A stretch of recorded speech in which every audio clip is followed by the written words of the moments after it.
Your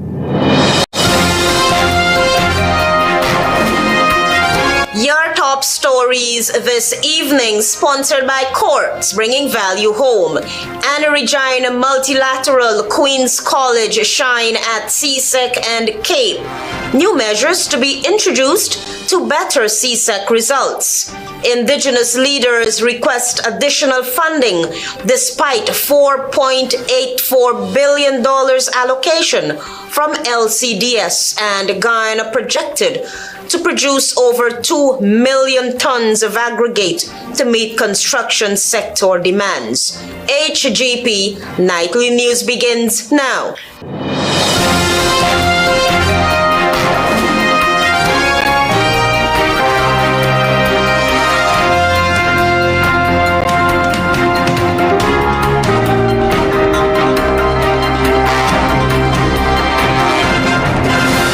Good evening to our viewers here in Guyana and online. I'm Letha Grant with the Tuesday, August 20, 2024 edition of the HGP Nightly News. At this hour, we will tell you that the Anna Regina Secondary and Queen's College are once again in the spotlight when the preliminary results for the 2024 Caribbean Secondary Examinations Certificate CSEC and the Caribbean Advanced Proficiency Exam CAPE results were announced on Tuesday. More details from Daisy Richards. Radhanath Sankar and Radir Tony of Anna Regina Secondary and Dave Chowty of Queen's College are three of Guyana's top performers at the 2024 Caribbean Secondary Examinations Certificate CSEC. Minister of Education Priya Manikchan on Tuesday said the top performer for both exams would not be announced since the results were preliminary results, since there was a three-way tie for the top spot. Students were advised that they have until September 6th to submit queries. After the announcement, several students spoke with reporters about their preparation. I tried to get my SB results out the way early so I could have time to study, but all I tried to do, I still had some problems and my study time was a bit limited. So ever since I saw those boys doing so well, I thought to myself, I want to become one of them. And I worked really hard for it. Like the preparation, going to the preparation, it was studying for very long hours, not like sacrificing sleep. I studied most subjects the night before, and there were a lot of tears, a lot of panicking. My parents had to calm me down so many nights. I did not sleep at all. CAPE students also spoke to reporters and had this to say. I feel very happy to know that all my hard work paid off. I mean, I was very nervous for these results, but it's good to know that the culmination of all my hard work led up to this. I just really like to thank all my teachers, my lessons teachers, school teachers, who really went above and beyond to allow me to learn the content that I was able to cover in such a short period of time. More than 11,000 students sat the CSEC exam. For HGP Nightly News, I am Daisy Richards. Meanwhile, the Caribbean Secondary Examination Certificate CSEC preliminary results are out, with the Anna Regina Multilateral School and the Queen's College taking top honors. The results, however, showed a decline in math and English, with the Minister of Education announcing a series of measures to be taken to improve the overall pass rate. Here again is Daisy Richards. The Caribbean Secondary Examination Certificate CSEC preliminary results were announced on Tuesday, with the preliminary results indicating that the Anna Regina Multilateral School and Queen's College took top honors. Minister of Education Priya Manikchan during the announcement highlighted that despite the recent nationwide teacher strike, students performed beyond expectations. We had a strike at one of the most crucial times in these children's preparation, you know it more than me. Some schools didn't, and you see that in the results, some schools didn't. Mathematics saw a 3% decline from 2023, and Minister Manikchan said the ministry is unhappy with the results, and as a result will be taking the necessary steps to ensure grades 10 and 11 record better performances leading up to these exams. Before September, every single student in this country, whether you're from Letem or Skeleton or Charity or Freedom, wherever you are, every single student will get a scientific calculator. Past papers organized topic by topic, done by our math specialists, graph books, all the textbooks they need. She highlighted that schools that are known for mostly grade 4 passes in various subject areas, a new system will be introduced in those schools. 50 of those schools where there will be monitors going into the schools to make sure teachers are teaching the topics, that children are understanding those topics. The minister added that the new measure should be able to produce better results. Manik Chand also announced that some schools will now have the option of writing 30 or more subjects at CSEC. For AGP Nightly News, I am Daisy Richards. The Guyana Police Force has issued a missing persons bulletin for a 15-year-old girl from Anna Catarina housing scheme, West Coast, Demerara.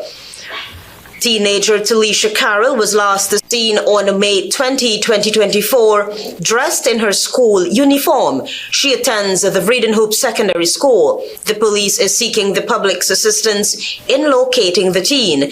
If seen, you're asked to contact her grandmother, Desiree Richmond, on telephone number 665-3313, her mother, Asnet Richmond, on telephone number 677-7343, or the Lenora Police Station on 268-2328 or 268-2399. We'll be back after this break. Stay with us.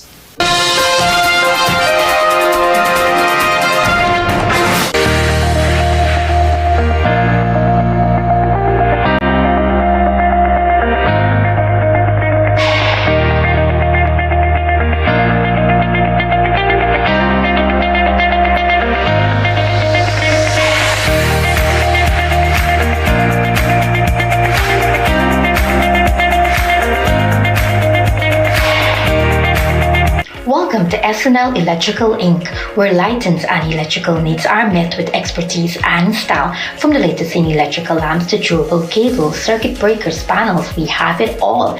Illuminate your space with our elegant chandeliers, stunning crystal lights, and versatile pole lights. Looking to upgrade your comfort? Explore top-of-the-line AC units and our diverse selections of stylish styles. Visit us at 170-180 Thomas Street, Kitty, Georgetown. Discover solution that not only lights up your world but transforms it. Call us on telephone number 226-3018 or 223-1634.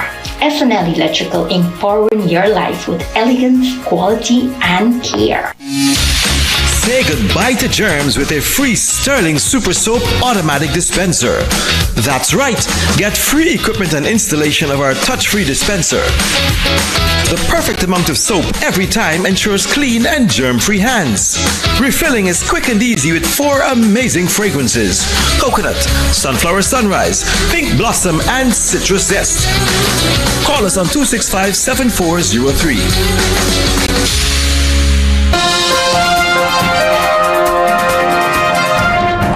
You with the HGP Nightly News. Thanks for staying with us. A 22-year-old laborer of Sandhill Upper Berbice River, Francis Sukai, was stabbed to death with a scissors on Monday between 17 and 18 hours. Suku was said to be liming with the suspect and friends imbibing alcohol. An argument ensued between Suku and the suspect when the victim slapped the suspect several times to his face.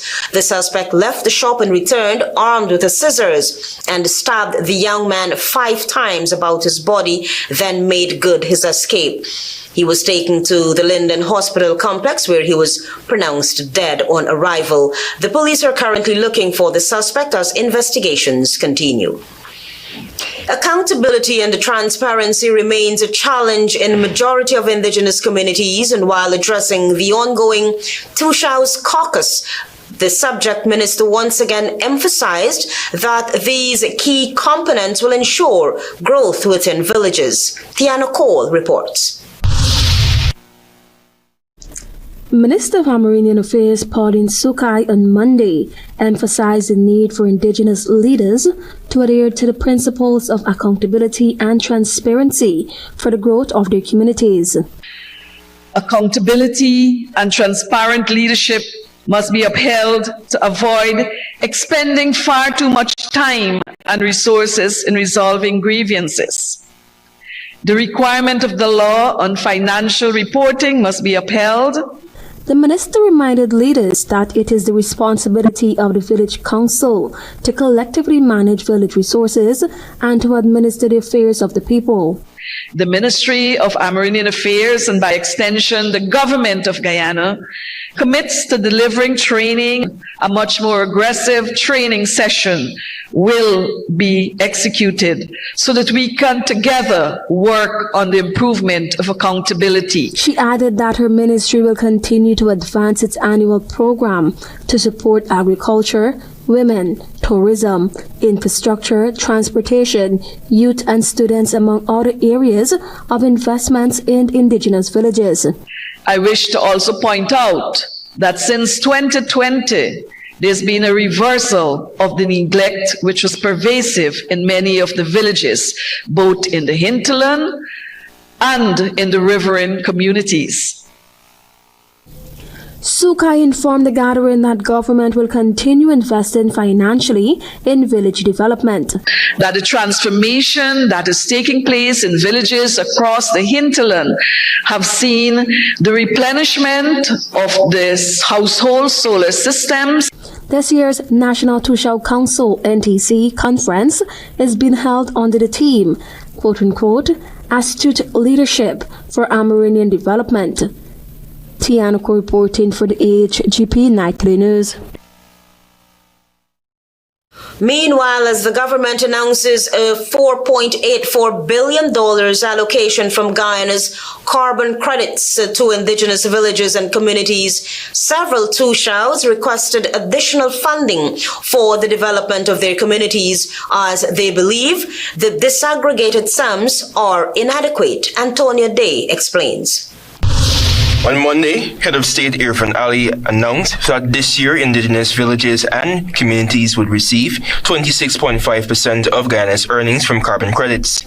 He told village leaders on day one of the 5-day National Tushao Council Conference, NTCC, that this will be a significant increase from the usual 15%. The allocation, which amounted to $23.2 million or $4.84 billion, will be directly transferred to indigenous villages for developmental purposes. During day two of the NTC, Vice President Bar Jagdio informed leaders that a seminar will be conducted before the conclusion of the conference, which will guide utilization and access to these funds.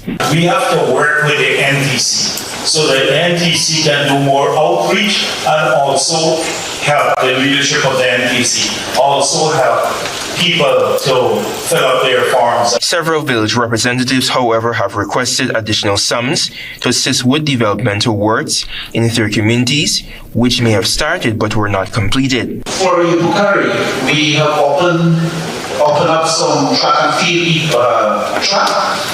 Where we will put in some pavilion. We're trying to make a very good pavilion. But money is very... How much you're getting on the DLC is? 24 million. 24. Well, use some of your money. Excellent is going to some extent and some upgrading, but it wasn't done probably a feasibility study in the place prior to this. And they said that they have like $17 million. So I don't know if the government can tap in. My recommendation is we would like our sports ground to be level and a bigger generating system to put in place. Villages that are known for aquatic sports but have challenges with accessing swimming pools will be assisted, according to the Vice President. Since the allocation of $4.7 billion in 2023, the 242 villages across Guyana have implemented 811 transformative projects catering to sectors such as tourism, agriculture, and infrastructure.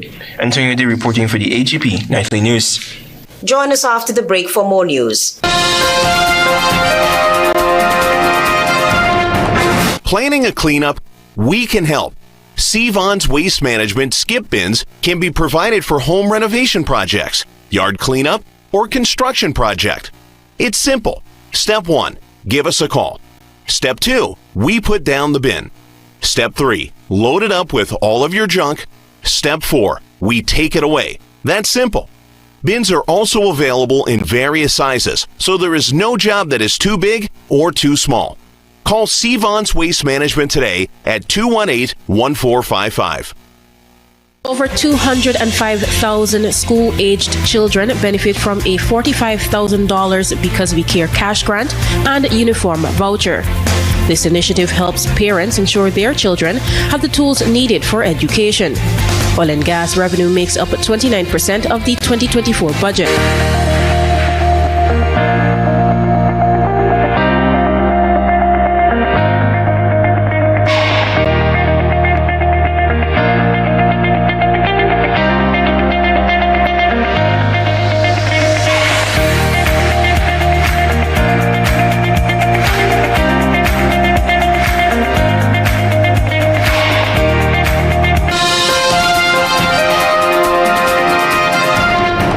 Thanks for staying with us. You're with the HGP Nightly News. 25 individuals are set to embark on specialized training in air traffic control assistance and aeronautical information services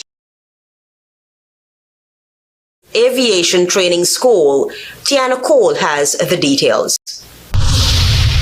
During the opening ceremony of the Guyana Civil Aviation Authority and Civil Aviation Training School, Minister of Public Works Juan Egil told trainees at the program's launch that it was deliberately delayed in order to ensure inclusivity. The clear policy direction to the GCA and ANS was to deliberately go out to the regions to recruit. Participants in this batch were recruited from regions 2, 3, 4, 5, 6, 7, and 10.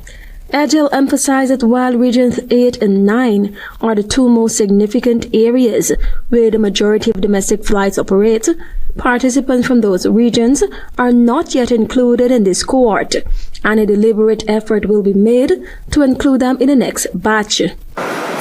So the delay was to get it to the point where we are. Even though we are not yet perfect in ensuring total national representation, we are doing much better. He stressed that lateness among pilots and air navigation officers is a known contributor to accidents and urged the trainees to make punctuality a habit. Meanwhile, the training program will consist of 3 months of academic instructions, followed by 3 months of practical on-the-job training. Participants range from 19 to 26 years old, with at least 5 CXC subjects including mathematics and English. Successful graduates of the training are guaranteed employment with the Guyana Civil Aviation Authority, with ongoing training opportunities for career advancement. Tiana reporting for the HGP Nightly News. Speaker of the National Assembly Mansour Nadir is leading a delegation to Beijing, China. The delegation, which departed on August 19 for a 7-day seminar, will be participating in the commemoration of the 40th anniversary of the NPC's affiliation with the Inter-Parliamentary Union and the 2024 seminar on the achievement of the Sustainable Development Goals, SDGs, for parliaments of developing countries. The Guyanese delegation, led by Speaker Nadir, also includes members of Parliament Faisal Jafar Ali, Christopher Jones, and Parliamentary Executive Officer Carlotta Charles. The seminar will focus on crucial discussions including upholding peace and stability, synergizing developmental strategies, respecting diversity, and fostering development. Guyana will be producing over 2 million tons of aggregates this year due to the high demand for building materials. This is according to Minister of Natural Resources Vikram Bharat. Antonio Day filed that report. We are poised to surpass the 2 million, maybe we'll get up to 2.5 million tons of aggregates in 2024. So that was Minister of Natural Resources Vikram Bharat during a recent press briefing. Minister Barrett, in providing an update on the quarry industries, reported that back in mid-2023, approximately 900,000 tons of aggregates was produced.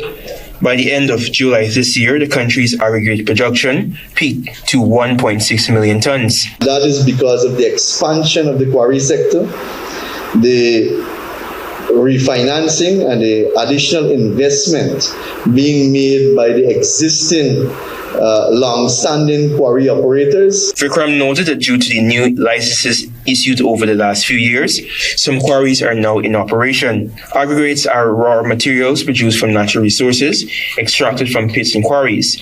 These include gravel, crushed stone, loam, and sand. It is projected that in 2 to 3 years, Guyana will require over 5 million tons of aggregates. DGMC is making preparation to ensure that within another few years that we will be in a position to produce, if not all, most. Stay tuned for regional news.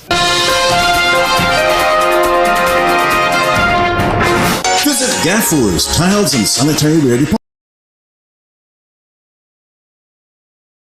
for your kitchen, bathroom, outdoor, steps, living room, and more.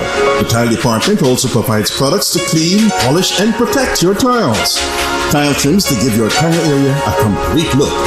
Tint sets for both porcelain and ceramic tiles, along with a variety of grout colors. Not forgetting tile paste to lay tiles on wood and concrete surfaces. Our line of products combine the ideal blend of style and innovation and meet the needs of every customer. We stock a vast variety of kitchen sinks, basins and faucets, toilets in a variety of colors and designs, along with every accessory to accentuate. Stylish double-mirrored bathroom cabinets, clear and frosted bathroom doors and enclosures. Remember, for secure customer services, superior quality and competitive prices, it's Gaffur's, the name you can trust.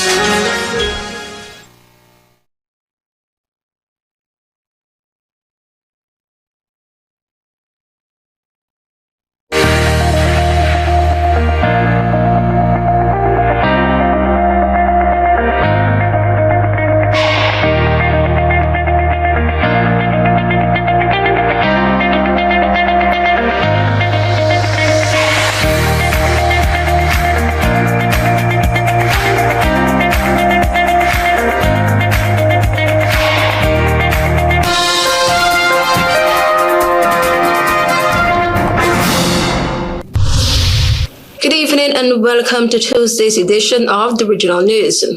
A public health emergency has been declared by the World Health Organization, WHO, over a new outbreak of Mpox in several African nations, with at least 3 cases now reported outside of the continent. Formerly known as monkeypox, the infection has been on the rise in Democratic Republic of Congo, which accounts for 96% of all cases in Africa. More than 17,000 cases and 571 deaths have now been confirmed across the continent so far this year, with the WHO calling the outbreak a quote-unquote an international concern. The public health emergency was declared by the group's Director General. The outbreak comes as a new strain named Clade 1 is said to be spreading mainly through sexual networks. The WHO says it has been identified in Kenya, Rwanda, and Uganda, all countries that have never reported cases of Mpox before. Residents and visitors on the U.S. Virgin Islands are being warned to take precautions to prevent themselves from being with dengue. In an update on Monday, Virgin Islands Health Commissioner reported cases are surging in the St. Thomas and St. John district. To date, there have been 82 reported cases in the country, with persons being urged to take steps to prevent wider transmission. Dr. Esther Ellis of Health's territorial epidemiologist revealed 63 of the reported cases are on St. Thomas, 18 cases on St. John, and 1 case is on St. Croix. The most common symptoms of dengue include fever, pain behind the eyes, muscle, joint, or bone pain, vomiting, and or rash. Persons experiencing symptoms are advised to see a doctor and get tested to confirm whether they have dengue or another illness. And now for some news in Jamaica. An apparent rift with Jamaican Teachers Association, JTA, over the union's acceptance of the current 3-year wage agreement with the government became obvious when a verbal clash erupted Monday, the first day of the annual conference now underway. The heated discussion started during President Lyndon Johnson's presentation, in which he sought to share an opinion on the legal action brought against the union by former President Lasanja Harrison, when he was interrupted by several members, some of whom spoke on a point of order. In July, Harrison filed a lawsuit in the Supreme Court aimed at nullifying the agreement with the government.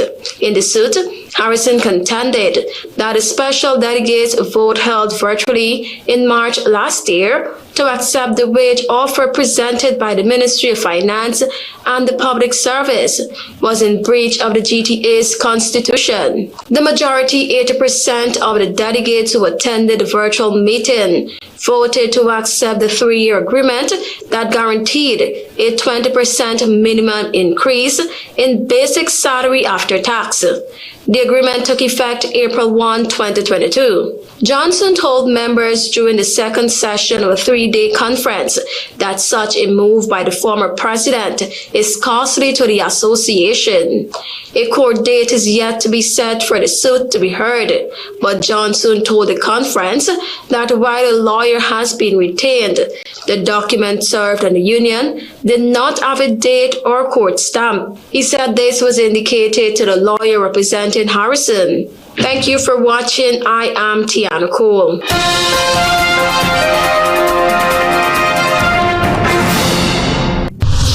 Anna Regina Multilateral Queen's College shine at CSEC and Cape. New measures to be introduced to better CSEC results.